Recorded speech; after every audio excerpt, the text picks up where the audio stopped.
Am I the a-hole for refusing to give up my dog for my dad's fiancée and her son? Original post. I'm really upset about this right now. I'm 17 female. My parents divorced when I was 12. It was really rough. They pretty much hate each other and still have trouble doing anything together where I'm concerned. I try not to talk about them to each other and just keep things separate. All the fighting and chaos was hard on me. It was affecting my mood and schoolwork when it was all going down. So, my dad felt bad and let me have a dog to help me feel better. Someone nearby had Malamute puppies, so I picked out one and his name is Tycho and he's my best friend. Even on the weeks I'm with my mom, I stop by after school every day to take him to the dog park to play and get his cuddles in. I love this dog. My dad started dating Melanie a few years ago. I don't really connect with her. We're just really different and she's way too touchy. But she makes my dad happy, so whatever. Her son Ben, 9 male, is autistic and needs a lot of accommodations. He gets really upset and has meltdowns when things change or are done differently. He's also really scared of Tycho, even though as far as I know, Tycho has never done anything to scare him. He's a really laid-back and well-behaved dog. Dad and Melanie recently got engaged, and they want to go ahead and move her and Ben in so that they can get rid of their apartment and save money. My dad told me about it and said that since Ben is afraid of Tycho and needs a stable environment at home, Tycho is going to have to go somewhere else. My mom's townhouse doesn't have room for him, and my grandparents aren't in good enough health to look after a big dog, so we would have to rehome him. I admit I didn't take it very well, and we had a big fight. I told him that no way was I going to give up my dog, and I'm going to college next year anyway, so they can put off the move until the spring when I can find a place to take him with me. My dad says they need to do the move over the holidays and Ben is more important than a dog. I told him if he gives away my dog, I'll never forgive him, and that he obviously thinks Ben is more important than me too. My dad is mad now because I'm making this a choice between me and his fiancé basically. Melanie's having second thoughts about the engagement since I don't want to live with them. My mom is mad at my dad and they're fighting again, and I'm afraid to leave Tycho alone because he might not be there when I get back. My aunt says I'm being childish and that my dad deserves to be happy. Am I the a-hole? Now for the top comments before reading the updates.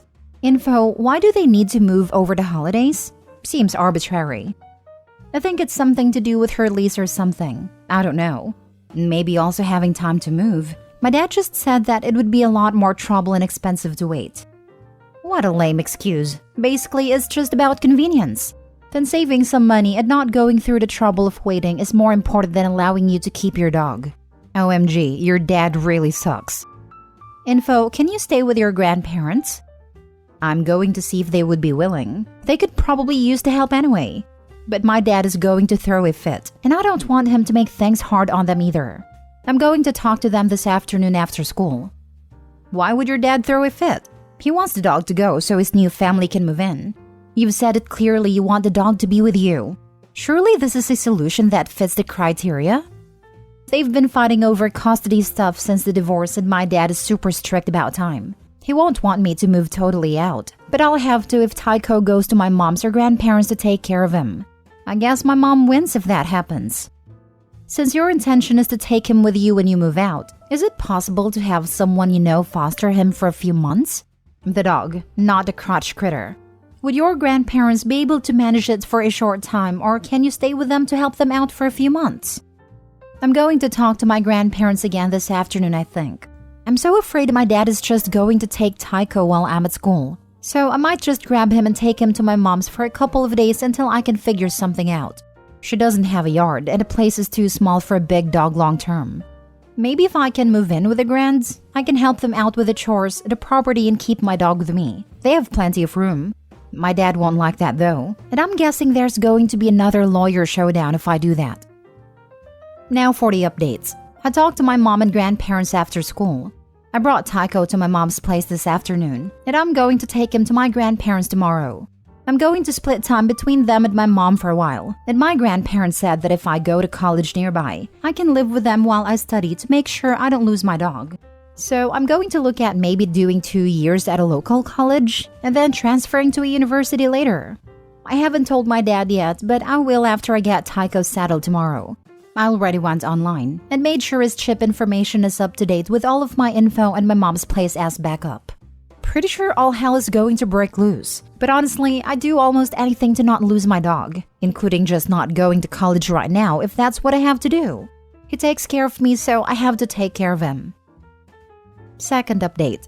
It's been a rough few days. My dad flipped his lid when I told him I wasn't coming back to his place, and he and my mom are duking it out right now. My mom's lawyer asked me a bunch of questions and then said not to worry about it. Melanie called to find out what was going on, so I told her that if living with her and Ben means I'll lose my dog, I'm just not going to live there anymore. And she tried to talk me out of it because my dad didn't want to lose me, but I told her that's just how it is. I think they're fighting now too. My grandparents said my dad is being totally unreasonable and is not allowed to come on their property.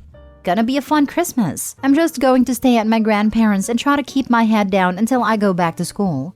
But Tycho seems to like it here. He has a lot more space to run around and still gets to sleep next to my bed, so he's happy at least. Final update. Okay, last update. So Melanie broke it off with my dad. My dad didn't talk to me for a while, but he finally asked to have lunch. So my grandpa went with me because he wanted to make sure I was safe and my dad didn't yell at me. My dad apologized for trying to make me give up Tycho and wants me to come back home. I told him I would come visit, but I'm still afraid he'll take my dog. Living with my grandparents has also been really nice. It's quiet, they appreciate me helping out with the farm, and my grandma's teaching me how to cook. He wasn't happy but said he understood, and we worked out a plan for me to visit for dinner a few days on the weeks that used to be his weeks. And I'm dropping by to see my mom most days on her weeks, but spending most of my time with my grandparents. I got a scholarship to the local branch of the state university, and it's only an hour and some away, and has the degree program I want, so I think I'm going to go there for at least the first 2 years. I'm going to talk to admissions about getting a waiver from living on campus since I'm helping my grandparents. Both my parents are going to chip in on an allowance for me and Tycho while I'm in school. My mom says my grandparents can relax more and are feeling better with me there. Also, they love Tycho being around now too. So it's the best option for everyone and I'll be able to budget for vet visits and everything. My dad is still mad at my mom and Melanie, but he doesn't want me to miss out on college. And he seems to be more himself after the first week of visits. Thank you all for the advice. I'm so relieved this has worked out. I've had so much anxiety over Christmas about all of this, but I get to keep Tycho. Things are mending with my dad and I'm on track for college. Trying to get rid of your kid's beloved pet for a new love interest is a surefire way to alienate them. He broke his kid's trust. It's really hard to come back from that. You can see it in her post. Even though the fiancé isn't in the picture anymore, she's still scared that her father's going to take away her dog. And there's always going to be this voice in the back of Opie's head asking, if Melanie didn't leave him, would he have still admitted he was wrong? Would he have still tried to make me get rid of the dog? And there's nothing her father can do to truly answer that question for her. That repeated fear that dad would secretly steal the dog away just gutted me. That is a huge weight to live with, at a level of distrust that you don't come back from. My dad apologized for trying to make me give up Tycho and wants me to come back home. I told him I would come visit, but I'm still afraid he'll take my dog. Dad doesn't realize how much trust he has broken with his daughter. To Dad, Tycho is just a dog, but to Opie, Tycho is like a brother. He was there for Opie when her parents weren't.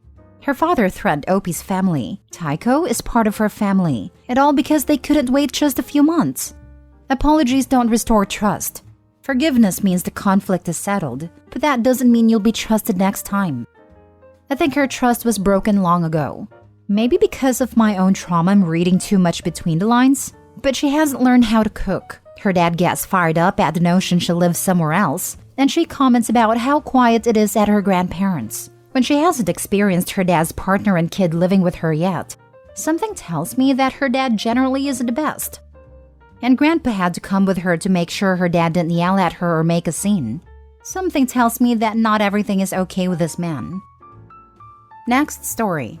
Am I the a-hole for telling my son he has to go to university, get a job, or get out? My wife and I have 3 children. They are 17, 15, and 10. My oldest has no intention to do anything after high school, or at least none he has made clear to us. So I gave him the same ultimatum my parents gave me. Either go to university, get a job, or GTFO. I chose to travel the world for 2 years. I had a lot of sailing experience, and my father had a lot of friends in that community, so I was able to sail around the world, earning money and working my butt off. It wasn't a 2-year vacation. My family's well off, and I could have chosen an indolent life, but I knew I would be a disappointment if I chose that. So, when I got back, I enrolled in university and eventually went to work for the family business. My wife thinks I'm being unfair to our poor baby boy, throwing him out into the world. I'm not. We have the money to pay for his university. We have the money for all 3 kids. My middle child will probably end up with a good chunk of it in her pocket. She's on track for an academic as well as a golf scholarship. The 10-year-old is 10, and who knows what he's going to do. But he knows the plan. We have not been secretive about this rule. My wife and I agreed that we would raise productive members of society before we got engaged. But now, heard my son think I'm being cruel to expect him to fend for himself at 18. I have offered him multiple opportunities to do other things, but he has no interest in anything beyond his computer. I am at a loss. I don't think I'm wrong for expecting an adult to adult. My parents have already told him that they will not be giving him any money if he isn't in school or working, but my wife is threatening to use her salary to support him. I don't have any say in that. I won't actually kick him out of the house, but I will stop paying his bills and cut off our grocery budget by 20%. If she wants to work so he doesn't have to, there is nothing I can do about that. Now for the top comments. Not the a-hole, assuming that a trade school, apprenticeship, or community college would also be acceptable. That's school or a job, so yes. Then I think you should be very concerned about why a 17-year-old doesn't have plans or ambitions. But you're not the a-hole for having expectations that he either be in school or working. It's not fending for oneself when the parents tell the kids, go to university, we pay for it, you stay under our roof. Or, work, keep your money to yourself, you stay under our roof. Or, choose to do nothing with your life and you'll have to fend for yourself. Not at all. You don't even give him ultimatums about what to study or what job to take. He could bum around from major to major or from minimum wage job to another, while figuring out what he wants to do with his life, with all expenses paid. He's not going to get sudden inspiration on how to spend his adult life by staying home and doing nothing. Not the a-hole for actually parenting your kid. This comment could not be said enough. I hope his wife and son are acting like he has to be a doctor or get kicked out. Like, no, just do something productive. Not the a-hole, but all your efforts will be pointless if you and your wife can't get on the same page. I think you need to talk this out further with her. Try and make her see you're helping him in the long run by making a firm boundary on this. Last story. Am I the a-hole for not attending my cousin's wedding because they sent my invite to my parents' house? My 26 female first cousin, Kyle 30 male, got married a few months ago and I didn't go because I wasn't officially invited. Now I'm getting heat from my family and I'm wondering if I'm the a-hole. I say this because my other cousin, Kyle's sister, messaged me a month before the wedding. And she's like, hey, you going to the wedding in November? And I was like, oh, I don't think so. I haven't been invited to any weddings. She explained that my invite had been sent to my parents' house. But here's the kicker. They all know I'm estranged from my mom and dad. We haven't talked in 2 years. So obviously no one told me about my invite even if I was invited. Plus, I haven't lived at home in 8 years. And I've moved to 2 different major cities in that time. So this is where I might have been the a-hole. I said that I was never actually invited to the wedding. No one asked me where my address was, and I'm not just going to ask Kyle where my invite went and risk inviting myself to the wedding. If he really wanted me there, he would have made an effort to contact me himself. Therefore, I was never actually invited and I won't be attending. She left me on red, and I never heard from them on Christmas. Some of my friends understand, but others think I'm being stubborn and the groom may have been too busy to worry about my invite, while my entire family is ignoring me. What do you all think? Am I the a-hole? Not the a-hole. Yeah, just explain that you didn't go because you thought you weren't invited, and you didn't know about it because you don't talk to your parents. I would apologize to your cousin for not going and say you didn't know he wanted you there. Thank you. This is good advice.